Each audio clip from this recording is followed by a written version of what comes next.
अच्छा, कुछ common medicine मैंने लिखी है, ये तो 2-3 लिखी है, एंड हम एक को डिस्कस किया करेंगे, ठीक है, उसकी प्रिस्क्रिप्शन बना के ना।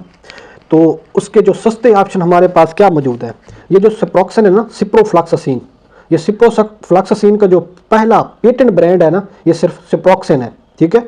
इसकी एक गोली ना, एक टैबलेट इसकी 70 रुपए की एक है, पाकिस्तानी कॉस्ट करती है।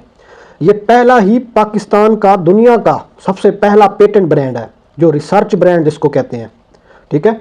यानी ये वो पहला ब्रांड था जिसने रिसर्च की, ठीक है, एक फार्मूला लेके आया जिसका नाम था, उसका ब्रांड का नाम रखा गया सिप्रोक्सन। और इसके बाद हर आने वाला जो भी सिप्रोफ्लॉक्सासिन के अंदर जो भी कंपनी बना रही थी वो जेनरिक ब्रांड था। इस बात को थोड़ा सा समझें आप लोग कि दुनिया में सिर्फ एक ही फार्मूला पेटेंट होता है, उसके बाद वो रिसर्च ब्रांड रहता है जिसको हम रिसर्च और पेटेंट ब्रांड यानी ओरिजिनल कहते हैं। बाकी सारे आने वाले सारे उसके जेनरिक ब्रांड होते हैं। मैं आपको ये थोड़ी देर तक समझाता हूँ इस चीज़ को। अब मोस्ट कॉमन जो लिखी जाती है ना, वो नोविडेट है। नोविडेट है, उसकी एक टैबलेट ना 40 रुपीज़ की कास्ट करती है पेशेंट को, ठीक है। ये सबसे ज़्यादा कॉमन है, सेकंड जनरेशन, ठीक है। ये फ्लोरोक्विनोलोन्स के अंदर आती है, जीआईटी के अंदर, और ख़ास तौर पर यूरिनरी ट्रैक्ट इन्फेक्शन के अंदर ना ये सबसे ज़्यादा इसकी पेनिट्रेशन है। अच्छा, उसके बाद आता है लीवोफ्लॉक्सासिन। लीवोफ्लॉक्सासिन जो है ना, उसका सबसे पहला पेटेंट जो ब्रांड है ना, रिसर्च ब्रांड, वो क्रेविट है, ठीक है।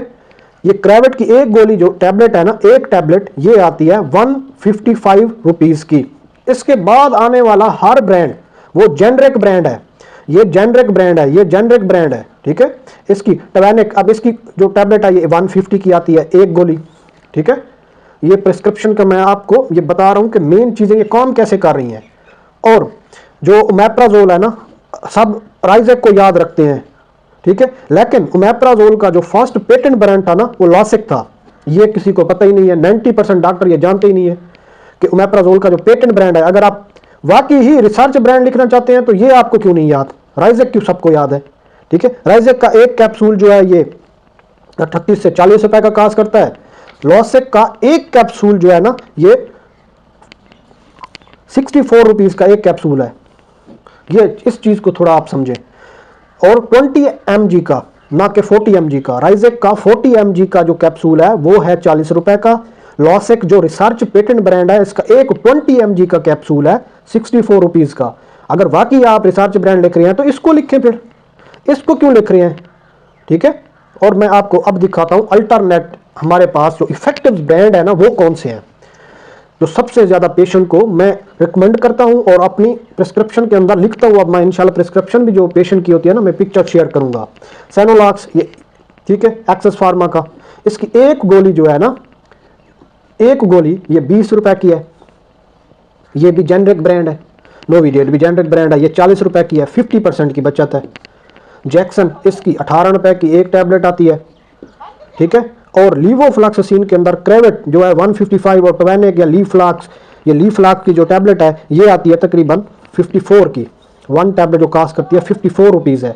ली कार्ड जो है ये तकरीबन 15 से 18 रुपए की है एक टैबलेट। लीव फार्मा जो ई फार्मा का है ना टैबलेट है, ये कास्ट करती है तकरीबन 21 रुपए की।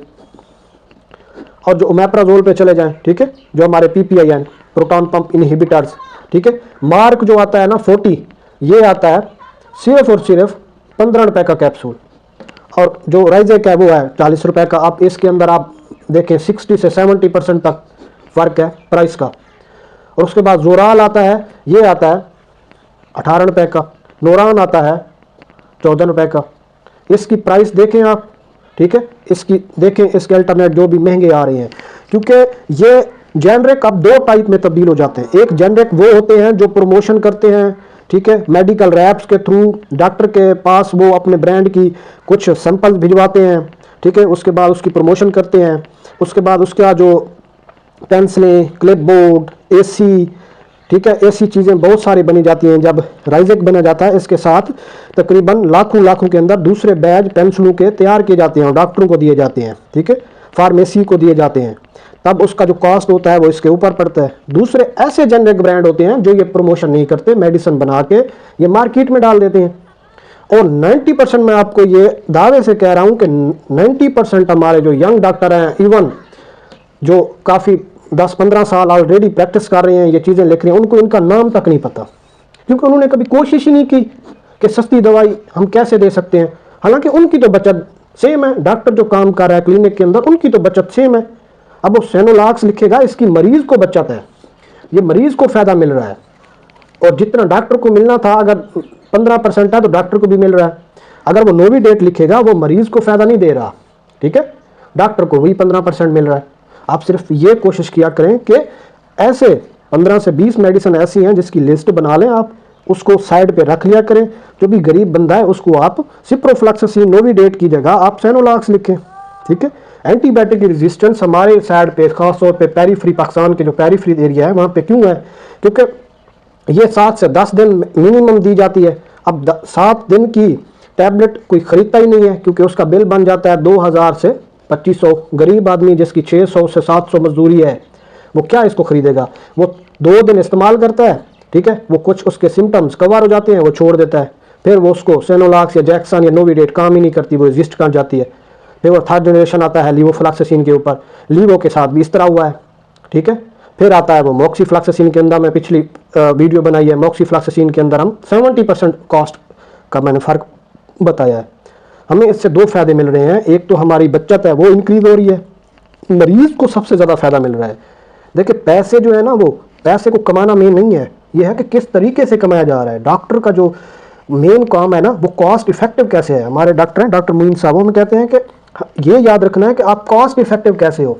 क्या आपने जो प्रिस्क्रिप्शन लिखी है इससे जो मरीज़ है ना वो उसके पैसे, उसका बर्डन तो नहीं है, ठीक है।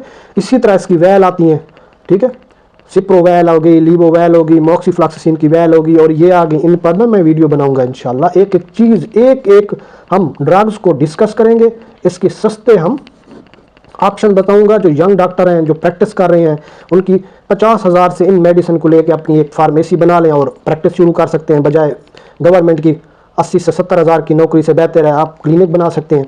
जब ये मान लेंगे जो 4-5 लाख का आएगा प्राइवेट के लिए, ठीक है, ये 50,000 से आप टोटल मेडिसिन रख के आप अपनी प्रैक्टिस शुरू कर सकते हैं। जो यंग डॉक्टर हैं अपना लाइसेंस लेके, ये वो चीज़ है जिसको मैं डिस्कस कर रहा हूँ, ठीक है। Thank you so much.